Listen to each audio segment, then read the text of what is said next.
Ассаламу алейкум, туғандар амансыздарбы? Жақшы жаңылық. Мытшыда жашағандарға, Королевта жашағандарға өте жақшы мүмкіншілік, жақшы жаңылықтар. Ушундай болгон медцентр клиника ачылган туғандар. Иншалла ағам қызматта ақылағам. Мен номерлерини, адрестерин жазып коем. Королевта жашагандар, Мытшыда жашагандар мына келсеңиздер болот. Бардык кызматтар боюнча кайрылсаңыздар болот. Могу эже карындаштар проблемалар болсо, эркектер проблемасы болсо, анан сүнөткөдөн отургузат экен биякта, тиштерди алат экен. Кыскасын айтканда узилери бар экен, серьезный миллиондук узилеричи. Анан келип лечение алсаңыздар болот экен биякта. Ушул адрестерди жазып койдум, номерлерин жазып койгом, келе бересиздер. Клиентиңер жаман көп экен, ичин тарта албай атам. Ошондой туугандар. Алла разы болсун, кыргыздар өнүгүп өсө берсин. Ушул видеону таратып коюңуздар туугандар группадан группага.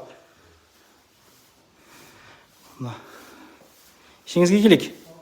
30 жылдык стаж.